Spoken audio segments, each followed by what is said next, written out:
وداعيا إلى الله بإذنه وسراجا منيرا۔ حاضرین جمعہ، دوستوں، بزرگوں، پیارے بھائیوں، ہماری مائیں اور بہنیں، مدح و ثنا، کبریائی و برتری، بڑائی اور بزرگی اس اللہ عز و جل کے لیے لائق و سزاوار ہیں جو ہمارا اور آپ کا خالق و مالک، مربی، پالنہار، نگہبان و نگہدار ہے۔ بعد ہو انگنت درود و سلام نازل ہوں اللہ کے تمام بھیجے گئے انبیاء و رسل پر، خصوصاً بالخصوص احمد مجتبی محمد مصطفیٰ صلی اللہ تعالیٰ علیہ وسلم پر، جن کے ذریعے اللہ تعالیٰ نے ہمیں سب سے پیارا اور سب سے قیمتی دولت عطا فرمائی۔ اللہم صلی وسلم وبارک علیہ۔ پوسٹر کے ذریعے آپ کو معلوم ہوا ہوگا آج کے خطبہ جمعہ کا جو ٹاپک ہے، جو موضوع ہے، جس سے متعلق ہم کچھ باتیں آپ کے بیچ کتاب و سنت کی روشنی میں کرنا چاہتے ہیں، وہ ہے رسول اکرم صلی اللہ علیہ وسلم کی رحمت امت پر۔ آپ جانتے ہیں کہ پیارے نبی صلی اللہ علیہ وسلم کو اللہ تعالیٰ نے سراپا رحمت بنا کر کے بھیجا، انا ارسلناک رحمتا للعالمین۔ اور کسی خاص قبیلے، کسی خاص جگہ، کسی خاص گاؤں اور شہر کے لیے نہیں، بلکہ کہا رحمتا للعالمین، آپ پوری مانوتا کے لیے، پوری کائنات کے لیے آپ رحمت بنا کر کے بھیجے گئے ہیں۔ اور اللہ تعالیٰ نے نبی اکرم صلی اللہ علیہ وسلم کی پوری زندگی کو ہمارے لیے آئیڈیل اور نمونہ قرار دیا ہے۔ لقد کان لکم فی رسول اللہ اسوۃ حسنہ۔ رسول صلی اللہ علیہ وسلم کی زندگی میں ہم نے تمہارے لیے بہترین نمونہ رکھ دیا ہے۔ ہم اپنی زندگی کو اس نمونے کے اندر جانچیں پرکھیں، جو اس نمونے کے اندر فٹ آ جائے اس کو ہم ایکسیپٹ کریں، اور جو اس نمونے سے باہر ہوں اس کو ہم اٹھائیں اور ردی کی ٹوکری میں ڈال دیں۔ اسی لیے اللہ تعالیٰ نے اپنے نبی سے متعلق قرآن پاک میں ارشاد فرمایا، جو ابھی میں نے آپ کے سامنے خطبہ مسنہ کی بات پڑھی ہے۔ نبی کا مہتو کیا ہے، نبی کا مقام کیا ہے، رسول اکرم صلی اللہ علیہ وسلم کی بعثت کا مقصد کیا ہے، اللہ بیان فرما رہا ہے۔ لقد جاءکم رسول من انفسکم عزیز علیہ ما عنتم حریص علیکم بالمؤمنین رؤوف الرحیم۔ اے لوگو، اے میرے بندو، ہم نے تمہیں میں سے ایک رسول تمہارے درمیان بھیج دیا ہے، تمہارے درمیان تمہیں میں سے ایک رسول آ چکے ہیں، عزیز علیہ ما عنتم، اور فرما رہے ہیں تمہاری تکلیف میں پڑنا اس رسول پر اتنا ناگوار گزرتا ہے، بڑا ہی سخت ناگوار گزرتا ہے، تکلیف ہمیں پہنچتی ہے، درد رسول کو محسوس ہوتے ہیں۔ اس قدر مومنوں سے پیار، اس قدر مسلمانوں سے شفقت، اس قدر اپنی امت پر ایثار کا جذبہ رکھتے ہیں۔ عزیز علیہ ما عنتم، تمہاری تکلیف میں پڑنا اس نبی پر بڑا شاق ہے، بڑا گراں ہے۔ بالمؤمنین رؤوف الرحیم، اور مومنوں پر تو بڑے ہی شفیق اور بڑے ہی مہربان ہیں۔ دوسری جگہ اللہ تعالیٰ بیان کر رہا ہے، ہم نے تمہیں ایسا رسول دے دیا ہے، ہم نے تمہارے درمیان ایسا رسول بھیج دیا ہے۔ فرماتے ہیں کیا ایسا رسول ہے؟ ساری دنیا کی نعمتوں سے بڑھ کر وہ رسول ہیں۔ اللہ تعالیٰ نے آسمان بنایا جو بغیر ستونوں کا ہے، اتنا بڑا آسمان بنا کر اللہ نے کہیں پر بھی احسان نہیں جتایا کہ اے میرے بندو، یہ بغیر ستونوں کا جو تم آسمان دیکھ رہے ہو، یہ بڑے آسمان بنا کر، ساتوں آسمان بنا کر ہم نے تمہارے اوپر بڑا احسان کر دیا۔ نہیں کہا، بڑا احسان ہے لیکن احسان نہیں جتایا۔ زمین بنائی جس پر ہم چلتے پھرتے، دوڑتے بھاگتے، کام کاج کرتے، فلک بوس عمارتیں بناتے۔ زمین بچھائی، ہمارے لیے چلنے لائق بنایا، تو اللہ نے احسان نہیں جتایا۔ اے مومنوں، اے مسلمانوں، اے انسانوں، اے مانوتا ہے مانو گڑھ، ہم نے تمہارے لیے زمین بچھا کر، زمین کو ہموار کر کے تمہارے لیے چلنے لائق بنایا، تو ہم نے تمہارے اوپر احسان کر دیا۔ بڑے بڑے پہاڑ بنائے تو احسان نہیں جتایا، ندیاں اور جھرنے اور جھیل بنائے تو احسان نہیں جتایا۔ بڑی بڑی رب کی نعمتیں ہیں، اللہ نے چمکتا سورج پیدا کیا جس سے ہم وٹامن ڈی حاصل کرتے ہیں، جس سے ہماری فصلیں پکتی ہیں، روزمرہ کی زندگی میں یہ سورج ہمیشہ کام آنے والا ہے۔ یہ بڑا چمکدار سورج بنا کر اللہ نے احسان نہیں جتایا۔ اے میرے بندو، ہم نے سورج بنا کر بہت بڑا تمہارے درمیان احسان کر دیا ہے، تمہارے اوپر احسان کر دیا ہے۔ تمہاری سواری کے لیے گھوڑے گدھے کھچر پیدا کیے، بڑا احسان کر دیا ہے۔ جبکہ میرے بھائیوں، اللہ کی صلاحیت تو یہ ہے، لیموں میں پیلا پن وہی پیدا کر رہا ہے، آلو میں مٹیالہ پن وہی پیدا کر رہا ہے، ٹماٹر کے اندر لالامی، سیب کے اندر لالامی وہی پیدا کر رہا ہے۔ اس کے باوجود بھی کسی ایک چھوٹی سے چھوٹی اور بڑی سے بڑی نعمت سے اللہ تعالیٰ یہ نہیں کہہ رہا ہے اے میرے بندو یہ چھوٹی نعمت اور یہ بڑی نعمت دے کر ہم نے تمہارے اوپر احسان کر دیا۔ لیکن رسول رحمت صلی اللہ علیہ وسلم کتنی بڑی رحمت ہیں، آپ اندازہ لگائیں۔ جب رسول کو ہمارے درمیان بھیجا ہماری رشد و ہدہ کے لیے، اللہ نے آپ کو توحید کی دعوت کے لیے چن لیا، تو باقاعدہ اللہ نے قرآن میں احسان جتایا۔ اے مومنو لقد من اللہ علی المؤمنین، مومنوں پر اللہ کا بڑا احسان ہے۔ کس بات کا احسان ہے؟ زمین بنائی اس لیے احسان ہے؟ نہیں۔ سورج بنا اس لیے احسان ہے؟ نہیں۔ پہاڑ بنا اس لیے احسان ہے؟ نہیں۔ یہ شجر و حجر بنا اس لیے احسان ہے؟ نہیں۔ یہ اور دوسری چیزیں بنائی اس لیے احسان ہے؟ نہیں۔ علی المؤمنین اذ بعث فیہم رسولا، اس لیے احسان ہے کہ اس نے تمہیں جناب محمد الرسول اللہ صلی اللہ علیہ وسلم جیسا رسول عطا کر دیا ہے۔ ساری دنیا کی نعمت ایک طرف اور رسول رحمت صلی اللہ علیہ وسلم کی نعمت ایک طرف۔ اللہ اکبر، کسی بڑے احسان کو اللہ نے باقاعدہ مینشن قرآن میں نہیں کیا، لیکن نبی کو جب بطور احسان ہمارے درمیان بھیجا، ہماری رشد و ہدہ کے لیے بھیجا، تو اللہ نے باقاعدہ احسان جتایا۔ مومنوں پر اللہ کا احسان ہے کہ اس نے تمہارے لیے اپنی دعوت کے لیے محمد الرسول اللہ صلی اللہ علیہ وسلم کا انتخاب فرمایا۔ اذ بعث فیہم رسولا، کام کیا ہے رسول کا؟ یتلو علیہم آیاتہ، جو رب کی کتاب کی تلاوت کرتے ہیں، اس کی آیات پڑھ کر کے سناتے ہیں۔ وَيُزَكِّيهِمْ، اور لوگوں کے دلوں میں شرک و کفر کی وجہ سے جو گندگیاں جمع ہو گئی ہیں، ان گندگیوں کا وہ تزکیہ فرماتے ہیں۔ یزکیہم، رسول کا کام بھی بتا دیا گیا، رسول کا مشن بھی قرآن میں اللہ نے واضح کر دیا اور کہا اے میرے بندو، رسول بھیج کر ہم نے تمہارے اوپر بڑا احسان کیا ہے۔ اب احسان ہم گنتے ہیں، اگر گننے بیٹھ جائیں تو ایک جمعے کی کیا بات کرتے ہیں آپ اگر لکھنے اور گننے بیٹھ جائیں کہ امت پر کس قدر آپ شفقت کرتے تھے، کس طرح امت سے مہربانی سے امت کے درمیان پیش آتے تھے، اللہ کی قسم آپ کی کاپیاں بھر جائیں، قلم کی سیاہی ختم ہو جائیں، لیکن رسول رحمت صلی اللہ علیہ وسلم کی جو شفقت، جو مہربانیاں، ہمارے اوپر جو رحم و کرم کا معاملہ ہے، آپ یقیناً نہیں لکھ سکتے۔ بطور یاد دہانی کے چند نشانیاں میں آپ کے سامنے واضح کروں گا کہ رسول رحمت صلی اللہ علیہ وسلم ہمارے لیے کس قدر مہربان تھے۔ آپ تو چینٹیوں پر بھی مہربان تھے، آپ تو بے زبانوں پر مہربان تھے۔ ارے ان کو تو چھوڑو، جو لوگ آپ کو ستاتے تھے، آپ کو پریشان کرتے تھے، آپ کے راستے میں کانٹے بچھاتے تھے، ان پر بھی آپ نے رحمت کے دریا بہائے ہیں۔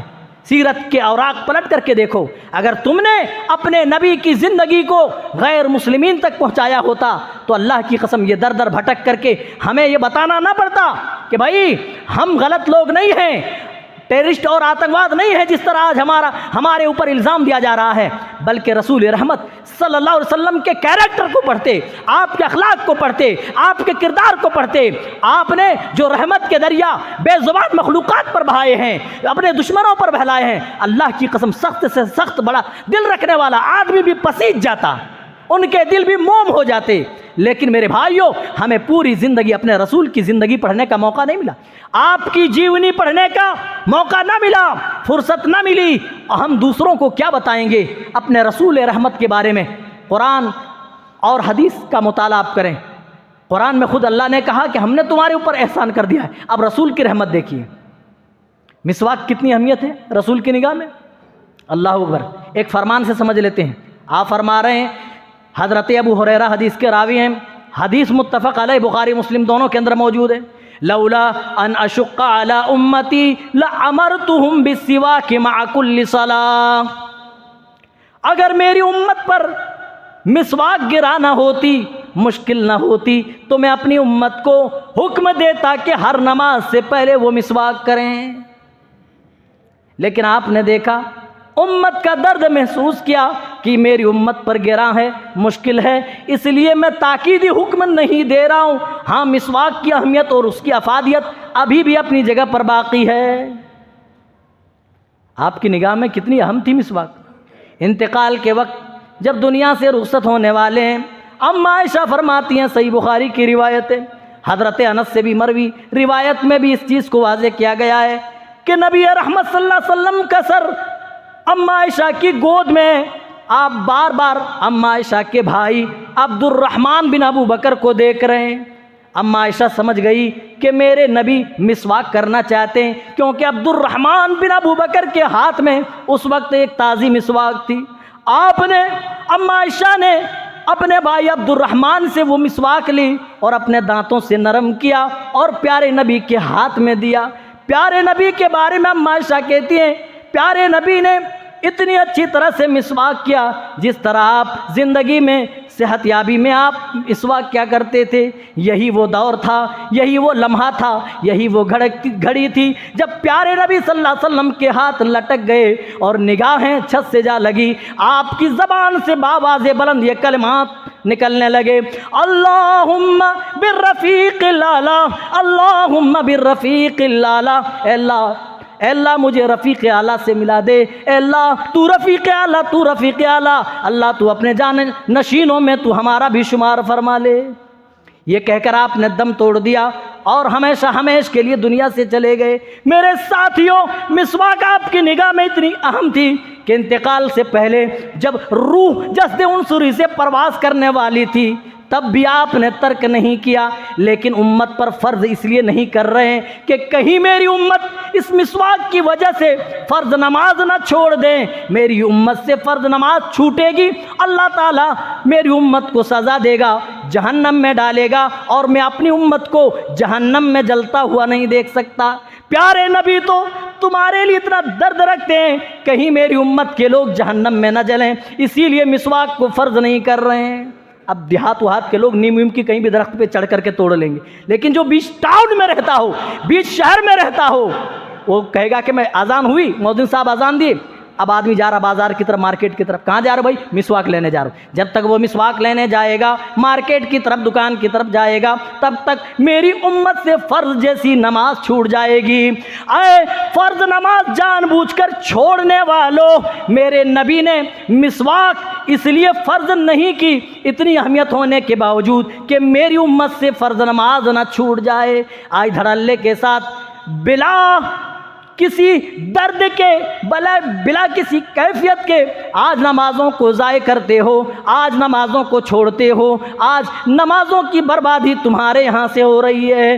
پیارے نبی کو اللہ کی قسم اگر یہ معلوم ہوتا کہ میری امت کے لوگ فرض نماز مسواک نہ فرض کرنے کے بعد بھی چھوڑیں گے، تو اللہ کی قسم جہاں تک کتاب و سنت کا مطالعہ رکھتا ہوں، میں بڑے دعوے اور وثوق سے ممبر رسول سے میں کہہ سکتا ہوں کہ اللہ کے رسول ضرور بضرور اس مسواک کو فرض کر دیتے، کیونکہ آپ کی نگاہ میں بڑی ہی زیادہ محبوب تھی. بس ڈر اس بات کا تھا کہ اس کے پیچھے میری امت کی فرض نماز نہ چھوٹنے پائے، اسی لیے فرض نہیں کیا. لیکن اس کی اہمیت ہے، اس کی اہمیت ابھی بھی ہے، وہ سنت ابھی بھی ہے. میرے ساتھیوں ذرا غور کرو، کتنا درد رکھتے تھے کہ میری امت سے فرض نماز نہ چھوٹنے پائے، اس لیے مسواک کو فرض نہیں کر رہے ہیں. لیکن اتنی اہمیت ہے، کہتے ہیں کہ جبریل امین مجھے اتنی تاکید کرتے ہیں مسواک کے بارے میں. اما عائشہ بیان فرماتی ہیں کہ رسول اکرم صلی اللہ علیہ وسلم اتنی کثرت سے مسواک کرتے تھے، بعض دفعہ مسوڑے چھل جانے کا خدشہ ہوتا تھا. یہ سنت تو ہمارے یہاں سے اٹھی گئی، ختم ہو گئی. آپ ابھی بھی عرب ممالک میں جا کر کے دیکھیے، حرمین شریفین کے اندر جا کر کے دیکھیے، اذان ہوتی ہے، سب کی جیب میں چھوٹی چھوٹی مسواک رہتی ہے، اذان ہوتی ہے ایسے ایسے سنت کی ادائیگی کر لیتے، پھر وضو کرتے، پھر وہ نماز پڑھتے ہیں۔ میرے ساتھیوں ذرا غور کرو، نبی رحمت صلی اللہ علیہ وسلم کی رحمت اس امت کے لیے کس قدر تھی۔ چلیے آگے بڑھ جائے، موقع نہیں ہے تفصیل کا۔ ایک روایت میں پڑھ رہا ہوں صحیح مسلم سے، پھر ہم فیصلہ کریں گے، پھر اس پر تبصرہ کریں گے، پھر رسول رحمت صلی اللہ علیہ وسلم کی رحمت امت پر کیا تھی اس کو ہم سمجھیں گے۔ روایت اس طرح ہے، لِكُلِّ نَبِيٍّ دَعْوَةٌ مُسْتَجَابَةٌ فَتَعَجَّلَ كُلُّ نَبِيٍّ دَعْوَتَهُ وَإِنِّي اخْتَبَأْتُ دَعْوَتِي شَفَاعَةً لِأُمَّتِي يَوْمَ الْقِيَامَةِ فَهِيَ نَائِلَةٌ إِنْ شَاءَ اللَّهُ مَن مَّاتَ مِنْ أُمَّتِي لَا يُشْرِكُ بِاللَّهِ شَيْئًا۔ پیارے نبی کہہ رہے ہیں صلی اللہ علیہ وسلم کہ ہر نبی کو ایک دعا دی گئی، جو مانگو گے اللہ کے ہاں مقبول ہوگا، جو مانگو گے۔ فَتَعَجَّلَ كُلُّ نَبِيٍّ دَعْوَتَهُ، تمام نبیوں نے اپنی دعا سے متعلق جلد بازی سے کام لیا۔ فَتَعَجَّلَ كُلُّ نَبِيٍّ دَعْوَتَهُ، تمام نبیوں نے اپنی دعا کا یوز کر لیا، استعمال کر لیا، اور مجھ سے بھی کہا گیا اے نبی محترم صلی اللہ علیہ وسلم آپ بھی مانگ لیجئے، اللہ نے جو آپ کو اختیار دیا ہے۔ اچھا یہاں رک کر کے ایک عقیدے کی بات بتا دوں، جی بہت ضروری ہے، بتا ہی دیتا ہوں۔ اگر اللہ کسی کی دعا کو نہ سننا چاہے، قبول نہ کرنا چاہے، تو اللہ تعالیٰ نبیوں کی دعا کو بھی ریجیکٹ کر دیتا ہے۔ ان پیر فقیر اور ملاؤں کی کیا بات کریں، ان کی حیثیت ہی کیا ہے، جن کو تم نے پیر بنایا ہوا ہے، مرشد بنایا ہوا، اپنا حاجت روا مشکل کشا اور بگڑی بنانے والا نفع اور نقصان کا مالک سمجھا ہوا ہے، ان کی حیثیت ہی کیا ہے۔ اگر اللہ چاہے تو نبیوں کی دعا کو بھی کینسل کر دیتا ہے۔ یہ ضروری نہیں کہ نبی کی ہر دعا کو اللہ تعالیٰ قبول ہی کر لے۔ ثبوت کے طور پر ایک نمونہ رکھ کر کے اس حدیث پر آؤں گا۔ پیارے نبی کی کتنی تڑپ تھی اپنے چچا عبد المطلب سے متعلق، آپ تو ہدایت کی دعا بھی کرتے تھے، تو اللہ نے بتا دیا نا انک لا تہدی من احببت، آپ انہیں ہدایت نہیں کر سکتے جسے آپ محبت کرتے ہو، ولیکن اللہ یہدی من یشاء، مگر اللہ جسے چاہتا ہے ہدایت کرتا ہے۔ اے نبی آپ کا مشن، آپ کا کام پہنچانا ہے، ہدایت دینا میرا کام ہے۔ ریجیکٹ ہو گئی نبی کی دعا۔ ایک مرتبہ نبی رحمت صلی اللہ علیہ وسلم نے اپنی ماں سے متعلق، اپنی ماں کی مغفرت کی اجازت چاہی کہ اللہ میں اپنی ماں سے متعلق میں مغفرت کرنا چاہتا ہوں۔ اللہ نے منع کر دیا، صحیح مسلم کی روایت میں بول رہا ہوں۔ تو کہا کہ مجھے رسول اپنی ماں کی قبر کی زیارت کی اجازت دی جائے، تو اللہ نے زیارت کی اجازت دی لیکن مغفرت کی اجازت نہیں دی کہ نبی اپنی ماں جو حالت شرک میں گئی ان سے متعلق مغفرت کریں۔ اللہ اکبر۔ اللہ کے ہاں نہ خاندان چلتا ہے، نہ حسب و نسب چلتا ہے، نہ رنگ روپ چلتا ہے، نہ مال و دولت چلتی ہے، اور نہ کوئی اور دوسری چیز۔ اللہ کو بس ایک ہی چیز مطلوب ہے، وہ ہے اللہ کی توحید، اللہ کی توحید، اللہ کی اطاعت، اس کی فرما برداری۔ جو بھی کریں گے وہ کسی بھی قبیلے، کسی بھی خاندان سے ہوں، وہ امیر ہو یا غریب، گورا ہو یا کالا، عربی ہو یا عجمی، چھوٹا ہو یا بڑا، دنیا کے کسی خطے کسی کونے کا رہنے والا ہو، اللہ کہتا وہ رب کی رحمت کا قریب ہوگا۔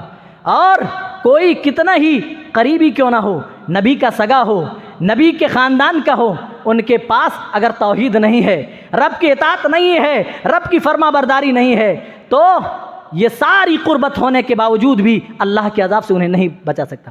بغاوت پر ہوا آمادہ تو ڈوبے نوح کا بیٹا، بغاوت پر ہوا آمادہ تو ڈوبے نوح کا بیٹا، یہاں نام و نسب کی برتری سے کچھ نہیں ہوتا۔ عبد المطلب ہیں، آپ کی تمنا ہے اے اللہ میرے چچا نے میرا بہت ساتھ دیا ہے تیرے دین کو پہنچانے کے لیے، تیرے دین کی تبلیغ میں، تیرے دین کی نشر و اشاعت میں، اے اللہ میرے چچا عبد المطلب نے میرے قدم قدم پر ساتھ دیا ہے، اے اللہ میرے چچا کی مغفرت کر دیا۔ اللہ نے منع کر دیا۔ آخر انتقال کا وقت آیا، پیارے نبی تب بھی گئے، اے چچا قل یا امی، ارے حدیث کے الفاظ بول رہا ہوں میں، قل یا امی لا الہ الا اللہ فی اذنی، لا الہ الا اللہ فی اذنی، اے میرے چچا آپ نے میرا زندگی بھر ساتھ دیا، کیا ہی بہتر ہوتا کہ آخری وقت بھی کلمہ آپ پڑھ لیتے۔ لیکن وہیں پر عتبہ، شیبہ، ولید بن مغیرہ، ابو جہل اور اس طرح کے صنادید قریش بیٹھے ہوئے تھے، وہ آپس میں باتیں کرنے لگے کہ لگتا ہے کہ ابو طالب مرتے مرتے باپ دادا کا دین چھوڑ جائے گا، تو کہا بیٹا ایسا ہے کہ مجھے نار تو برداشت ہے لیکن مجھے آر برداشت نہیں ہے کہ میرے مر جانے کے بعد، دنیا سے چلے جانے کے بعد، یہ میرے خاندان والے، یہ میرے قبیلے والے، یہ پورا شہر مکہ مجھے کوسے کہ دیکھو ابو طالب مرتے مرتے باپ دادا کا دین چھوڑ کر کے چلا گیا۔ بیٹا مجھے نار تو برداشت ہے لیکن آر برداشت نہیں، میں اپنے باپ دادا کے دین پر دنیا سے جاتا ہوں، یہ کہہ کر کے دنیا سے گئے۔ کہنے کا مطلب یہ ہے نبی کی دعا بھی اللہ تعالیٰ اگر نہ قبول کرنا چاہے تو ریجیکٹ کر دیتا ہے، لیکن ہاں ایک دعا تمام نبیوں کو دی گئی، یہ آپ ہی کے فرمان سے ثابت ہے، لِكُلِّ نَبِيٍّ دَعْوَةٌ مُسْتَجَابَةٌ، ایک دعا دی گئی کہ ہر حال میں مقبول ہوگی، آپ جو بھی مانگیں گے۔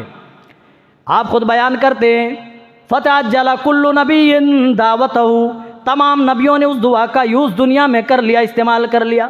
مجھ سے بھی کہا گیا کہ آپ بھی مانگے، انی اختبات دعوتی، میں نے اس دعا کو چھپا لیا۔ آہا، چھپانا کس کو کہتے ہیں؟ اللہ، چھپا لیا، کس لیے چھپا لیا؟ اپنے لیے چھپا لیا، اپنے خاندان والوں کے لیے چھپا لیا، اپنی اولاد کے لیے چھپا لیا۔ اے نبی آپ چھپا کر کیا کریں گے؟ تمام نبیوں نے تو دنیا میں یوز کر لیا، آپ کیوں چھپا رہے ہیں؟ ذرا سوال کر کے دیکھو، پیارے نبی کی رحمت جھلک اٹھے گی، پیارے نبی کا پیار، پیارے نبی کی محبت جو امت کے تعلق سے تھی وہ نکھر پڑے گی۔ آپ کو جواب ملے گا اسی حدیث کے آگے، شفاعۃ لامتی یوم القیامہ، میں نے اس دعا کو اسی لیے چھپائی ہے تاکہ میری امت، یہ گناہگار امت جب جہنم میں جائے گی تو میں کہوں گا اے اللہ یہ میری امت، یہ میری امت، میری امت ہے، اے اللہ صحیح دین لے کر کے آیا ہے، صحیح عقیدہ، صحیح منہج ہے، اے اللہ چھوٹی موٹی غلطیاں ہیں اے اللہ تو درگزر کر دے، تو معاف کرنے والا ہے، تو کرم کرنے والا ہے، اے اللہ تو رحم و کرم کا معاملہ تو بندوں سے کرتا ہے، اے اللہ میری اس امت کو معاف کر دے، اے اللہ توحید لے کر کے آئی ہے، اے اللہ صحیح منہج اور صحیح عقیدہ ہے۔ اللہ تعالیٰ نبی رحمت صلی اللہ علیہ وسلم کی شفاعت کبریٰ کی وجہ سے جتنوں کی چاہے گا اللہ تعالیٰ مغفرت فرما دے گا۔ اور پیارے نبی فرما رہے ہیں من مات من امتی، نبی کی شفاعت کا ہر وہ شخص حقدار ہوگا، من مات من امتی لا یشرک باللہ شیئا، جس نے اللہ کی توحید میں ذرہ برابر بھی شرک نہ کیا ہوگا۔ اللہ، مشرکین یہاں سے بھی چھٹ گئے، کہتے ہیں نبی کا دامن نہیں چھوڑیں گے۔ بھائی اگر سچی محبت ہے تو نبی رحمت صلی اللہ علیہ وسلم سے سچی محبت کر کے دکھاؤ جس طرح صحابہ نے کیا۔ لیکن اگر شرک سرزد ہو جائے تو وہاں دامن تو کیا، پیارے نبی فرما رہے ہیں کہ ہر وہ مشرک جنہوں نے اللہ کی توحید میں شرک کیا وہ نبی کی شفاعت کا بھی حقدار نہیں بن سکتا۔ اللہ اکبر۔ باقی جو لوگ توحید میں آئیں گے، جن کے چھوٹے موٹے گناہ ہوں گے، رسول رحمت کی شفاعت سے ان کو درگزر کر دیا جائے گا، معاف کر دیا جائے گا، لیکن مشرک بخشے نہ جائیں گے، انہیں معافی نہ دی جائے گی، ان کی مغفرت نہیں ہوگی، یاد رکھیے انہیں شفاعت کبریٰ حاصل نہ ہوگی، رسول رحمت صلی اللہ علیہ وسلم کی شفاعت انہیں کبھی نہیں ملنے والی۔ فَهِيَ نَائِلَةٌ انشاءاللہ، کہتے ہیں مجھے اللہ سے امید ہے، میں انشاءاللہ ضرور بضرور میری ہر امت میری شفاعت سے فائدہ اٹھائے گی، ہر امت جس نے اللہ کی توحید میں ذرہ برابر بھی شرک نہیں کیا۔ اے لوگو شرک کو سمجھو، توحید کی حقیقت کو سمجھو، اس کو اپنا لو، اللہ کی قسم دنیا بھی سنور جائے گی، آخرت میں بھی سرخرو ہو جاؤ گے۔ لیکن یہاں اگر گڈ مڈ ایمان رہا، آدھا تتر آدھا پٹیر، ادھر بھی صحیح ادھر بھی صحیح، یہ بھی صحیح یہ بھی صحیح، تو اللہ کی قسم جنت میں جانا تو دور، نبی صلی اللہ علیہ وسلم کی شفاعت کے بھی حقدار نہیں ٹھہرو گے، یاد رکھنا۔ یہ صحیح مسلم کے الفاظ میں بول رہا ہوں، اپنی طرف سے ایک بات بھی نہیں۔ چلیے آگے بڑھ جائیے، وقت بڑی تیزی سے گزر رہا ہے۔ تو اللہ نے ایک دعا کا اختیار دیا، کس کے لیے چھپائے؟ امت کے لیے۔ اللہ اکبر، امت کے لیے چھپائے ہیں۔ جو نبی امت کے لیے اتنے بے چین و بے قرار ہو، امت اپنے نبی کے نقش قدم پر کتنا چلتی ہے، امت نبی کی کس قدر اطاعت و فرما برداری کرتی ہے، کبھی امت نے سوچا؟ نہیں سوچا۔ آج پوری امت غفلت میں ہے، پوری امت دولت کے حرص میں ہے، پوری امت صرف دنیا طلبی میں مبتلا ہے۔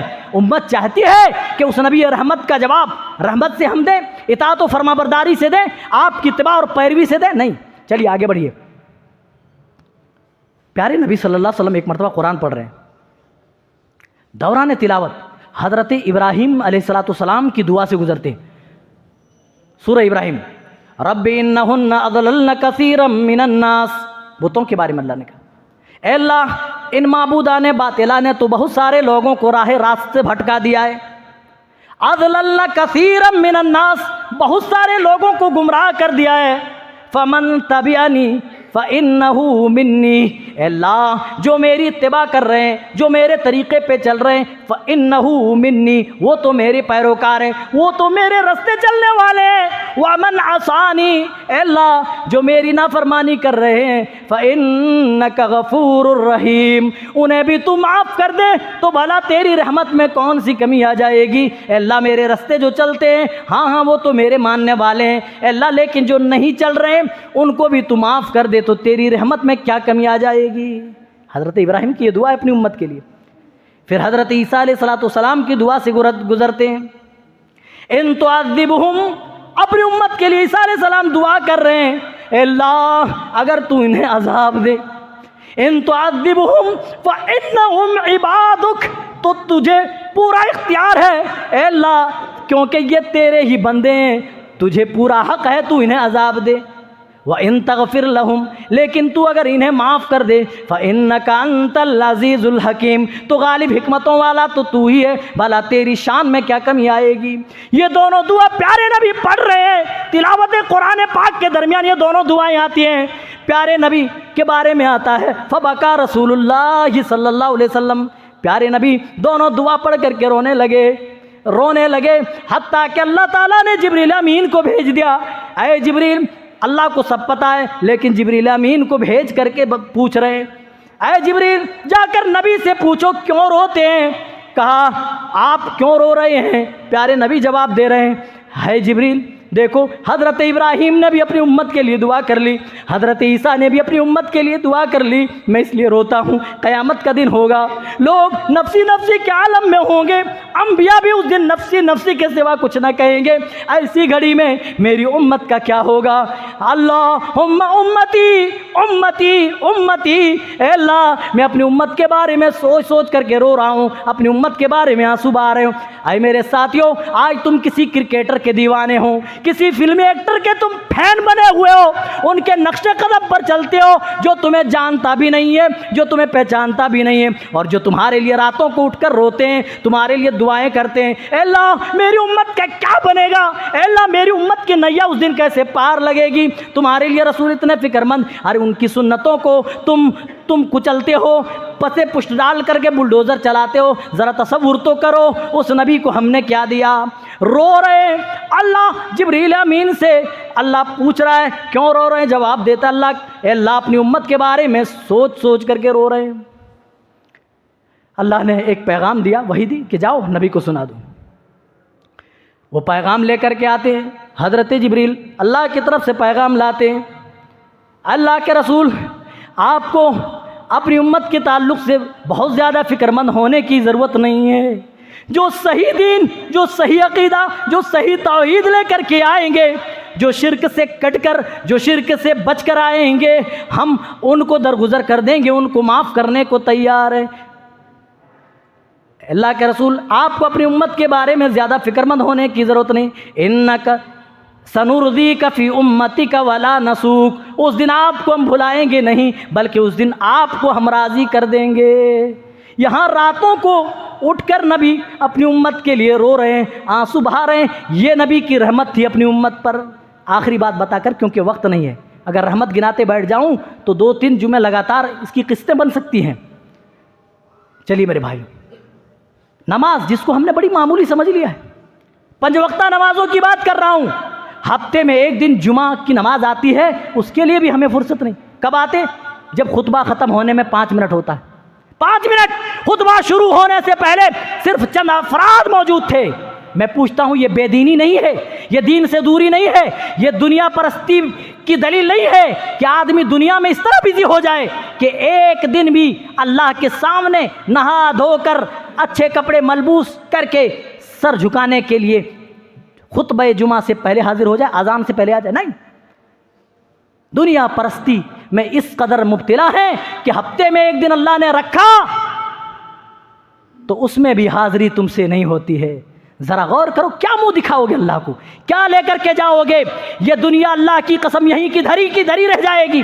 یہ ساری زیب و زینت، یہ فلک بوس عمارتیں، یہ دندناتی ہوئی گاڑیاں، یہ اس میں جلتی ہوئی بتیاں، یہ ساری چیزیں یہیں رہیں گی۔ اسی طرح دنیا چلتی رہے گی، یہاں بازار، یہاں کی مارکیٹ اسی طرح لگتی رہے گی۔ تمہارے جانے سے دنیا کو کچھ بھی فرق پڑنے والا نہیں، لیکن ہاں تم یہاں بے دین ہو کر کے گئے، یہاں سے تم اگر بے عمل ہو کر کے یہاں سے گئے تو بہت بڑا فرق اور ڈفرینس وہاں دیکھنے کو ملے گا۔ اسی لیے اللہ کا خوف پیدا کرو، کم از کم جمعہ کے دن تو پہلے آ جاؤ، شرم کرو، شرم چلو بھر پانی میں ڈوب مرنے کا مقام ہے۔ ارے جمعہ کے دن بھی اتنی فرصت نہیں کہ اذان سے پہلے آ جائے۔ جمعہ کی فضیلت سے تم محروم ہو، تم کیوں آتے ہو نماز پڑھنے کے لیے جب تمہیں جمعہ کی فضیلت ہی حاصل نہیں؟ ارے فضیلت اسے ملتی ہے جو اذان سے پہلے مسجد میں حاضر ہوتا ہے۔ دنیا داری سے تمہیں فرصت نہیں، ہفتے میں ایک دن بھی اللہ کے لیے تم ٹائم نہیں نکال سکتے، تو اللہ تیرے لیے اور اس کے رسول تیرے لیے کیوں آنسو بہائیں، کیوں رو؟ کبھی سوچا حال کیا ہے؟ نماز، اور اسی کے چکر میں تم نمازیں ضائع کرتے ہو۔ جانتے ہو تمام احکام دنیا میں فرض ہوئے، نماز کی باری آئی تو اللہ نے اوپر بلایا معراج پر، وہاں اللہ نے نماز کا تحفہ دیا۔ کتنی؟ 50 وقت کی نماز۔ ہاں جی 50 وقت۔ آج 5 نمازیں ہمارے اوپر بوجھ محسوس ہوتی ہے۔ 50 وقت کی نماز تھی، لے کر چلے آ رہے تھے، چھٹے آسمان پہ حضرت موسیٰ علیہ السلام سے ملاقات ہوئی۔ کہا کیا ملا اللہ کی طرف سے؟ کہا 50 وقت کی نماز۔ کہا ہے کتنی؟ کہا جی 50 وقت کی نماز۔ کہا ان امتک لا تستطیع، آپ کی امت اس کو ادا نہیں کر پائے گی۔ فرجع الی ربک فاسألہ التخفیف، آپ اپنے رب کے پاس چلے جائیے، کچھ تخفیف کے بارے میں آپ کہیے، کچھ ڈسکاؤنٹ لے لیجئے، آپ کی امت اس کو نہیں ادا کر پائے گی۔ اللہ کی بارگاہ میں چلے، امت کا نام سن رہے کہ میری امت ادا نہیں کر پائے گی، اس لیے امت کا نام سن رہے، اللہ کے پاس چلے جا رہے۔ ان امتک لا تستطیع، اے اللہ میری امت 50 وقت کی طاقت نہیں رکھتی، کچھ ڈسکاؤنٹ دے دے اللہ، کچھ کم کر دے، کچھ تخفیف کر دے۔ اللہ نے کہا جاؤ 40 رہ گئی۔ حدیث میں آتا ہے پیارے نبی صلی اللہ علیہ وسلم لے کر جا رہے تھے، حضرت موسیٰ علیہ السلام سے ملاقات ہو رہی تھی، بار بار کہتے تھے موسیٰ علیہ السلام آپ کی امت ادا نہیں کر پائے گی۔ امت کا نام سنتے دل میں امت کا درد محسوس ہوتا، اللہ کی بارگاہ میں چلے جاتے اور کہتے ان امتک لا تستطیع یا ربی خفف علی امتی، اللہ میری امت پر کچھ تخفیف کر دے، کچھ ڈسکاؤنٹ دے دے، میری امت ادا نہیں کر پائے گی۔ بس 5 رہ گئی، لے کر چلے آ رہے تھے۔ حضرت موسیٰ نے کہا کیا ہوا، کتنی رہ گئی؟ کہا کہ 5 رہ گئی، بہت کم ہو گئی۔ کہا کہ نہیں، ایک بار اور جائیے۔ کیا کہا؟ ایک بار اور جائیے، کچھ اور کم کرا لیجئے۔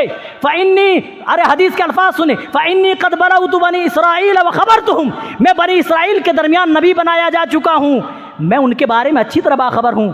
2 وقت کی نمازیں بھی ان پر بھاری پڑا کرتی تھی، آپ کی امت 5 بھی نہیں پڑھ سکتی، ایک بار اور چلے جائیے، کچھ اور کم کرا لیجیے۔ کہا بار بار اے موسیٰ 50 سے 40، 40 سے 30، 30 سے 20 اور 20 سے 10 اور 10 سے 5 رہ گئی۔ ارے کتنی بار جاؤں؟ 4-5 مرتبہ تو جا چکا ہوں، مجھے بار بار اللہ کی بارگاہ میں جاتے ہوئے شرم محسوس ہوتی ہے۔ اے موسیٰ علیہ السلام رہنے دیجئے، آپ کا تجربہ اپنی جگہ ہے، لیکن میں کہتا ہوں میری امت اس کو ادا کرے گی، پڑھے گی۔ اللہ کی طرف سے آواز آتی ہے اے نمازیں ضائع کرنے والوں، نمازوں کا مقام تو سن لو، نہ پڑھو یہ تمہارے اوپر ہے، تم جانو اور تمہارا رب جانے، لیکن فضیلت کیا ہے؟ آواز آتی ہے، اللہ کی طرف سے ندا آتی ہے اے نبی ہم نے آپ پر اور آپ کی امت پر 5 وقت کی نماز فرض کر دی ہے، یہ گنتی میں تو 5 ہیں لیکن درجے میں 50 کی حیثیت رکھتی ہے۔ آپ نے اور آپ کی امت میں سے کسی فرد نے اگر 5 وقتہ نمازوں کی پابندی باجماعت کر لی تو وہ 5 وقت کی نماز نہیں بلکہ وہ 50 وقت کی نماز پڑھ رہا ہے۔ انہیں 5 وقت کی نماز پڑھنے کا ثواب نہیں بلکہ 50 وقت کی نماز پڑھنے کا ثواب انہیں دیا جائے گا۔ دیکھ رہے، کوالٹی اور کوانٹٹی دونوں آپ دیکھ لیجئے۔ پڑھنا تو 5 ہے، اجر و ثواب 50 کا مل رہا ہے۔ ابھی بھی بیٹھے بیٹھے کچھ لوگ یہ سوچ رہے ہوں گے جو نہیں پڑھتے نماز کہ کم از کم ایک بار اللہ کے رسول اور چلے گئے ہوتے تو 2 نمازیں رہ جاتی تو ہم آرام سے صبح شام پڑھ سکتے تھے۔ جس طرح دوائی ڈاکٹر دیتا ہے، ایک صبح کھا لینا ایک شام میں کھا لینا، ویسے ہی ہم ایک بار سونے سے پہلے پڑھ لیتے، ایک بار اٹھنے کے بعد ہم پڑھ لیتے ہیں نا۔ اللہ کی قسم میں بڑے دعوے سے آخری بات کہہ کر کے بات ختم کر رہا ہوں، جنہیں نہیں پڑھنا وہ تو جمعہ میں بھی لیٹ سے آ رہے ہیں، جنہیں نہیں پڑھنا وہ رمضان میں بھی نمازیں ترک کر دیتا ہے، وہ جمعہ تک بھی چھوڑ دیتا ہے، وہ عیدین کی نمازیں بھی ترک کر دیتا ہے، اور جنہیں پڑھنا ہے وہ 5 وقتہ نمازوں کے علاوہ بھی علاوہ بھی راتوں کو اٹھ کر جب دنیا سو جاتی ہے اپنے گناہوں کی پوٹلی اللہ کے سامنے رکھتے ہیں، نوافل پڑھتے ہیں، تہجد پڑھتے ہیں اور اللہ سے کہتے ہیں اے اللہ ہمیں عذاب جہنم سے بچا لے، اے اللہ میں تیرا مجرم ہوں، اللہ تو ہمیں گناہوں سے پاک کر دے، معاف کر دے۔ جنہیں پڑھنا ہے وہ 5 وقتہ نمازوں کے علاوہ بھی پڑھتے ہیں، ارے ان کے بھی تو بیوی بچے ہیں، انہیں بھی کمانا دھمانا، ان کی بھی دنیا داری ہے، انہیں بھی بزنس اور کاروبار کرنا ہے، ان کے لیے ٹائم نکلتا ہے اور تمہارے لیے ٹائم کیوں نہیں نکلتا؟ تم دنیا میں اتنے بزی اتنے مست کیوں ہو گئے؟ تمہارا رب تمہیں پیغام دے رہا ہے وما هذه الحیات الدنیا الا لعب ولهو وان الدار الاخرة لهی الحیوان، یہ دنیا کھیل و تماشا ہے، جس طرح کھیل ختم ہو جاتے یہ دنیا بھی ختم ہو جائے گی۔ اللہ کہہ رہا ہے تم اس طرح اپنے آپ کو دنیا میں منہمک مت کر لو کہ تمہیں رب کے لیے بھی ٹائم نہ ملے۔ باتیں بہت زیادہ ہیں میرے بھائیو، وقت اجازت نہیں دے رہا، میں معذرت چاہتا ہوں جو میں نے تھوڑا وقت لے لیا۔ اللہ تعالیٰ ہم تمام کو رسول کی مکمل اتباع کرنے کی توفیق عنایت فرما، رسول صلی اللہ علیہ وسلم کی محبت صحیح معنوں میں ہمارے دلوں کے اندر پیدا فرما، سچی محبت ہمارے دلوں میں پیدا فرما۔ اے اللہ رسول صلی اللہ علیہ وسلم نے جس طرح اپنی رحمت کے دریا ہم امت پر بہائے، ہمیں بھی آپ کی اتباع اور پیروی میں دل و جان نچھاور کرنے کی توفیق دے۔ اے اللہ ہمیں اپنے رسول کی زندگی پڑھنے کی توفیق عنایت فرما۔ اے اللہ اپنے رسول کی جیونی کو دوسروں تک پہنچانے کی بھی توفیق دے۔ اے اللہ جب تک اس دنیا میں رکھ ایمان و اسلام کے ساتھ خاتمہ بھی ہوں تو اس حال میں کہ ہم مومن ہوں، مسلمان ہوں، ایمان والے ہوں، شرک سے بری اور مبرہ ہوں۔ آمین تقبل یا رب العالمین۔ بارک اللہ لنا ولکم في القرآن العظيم ونفعنا وإياكم بالآيات والذكر الحكيم إنه تعالى جواد كريم ملك رؤوف رحيم۔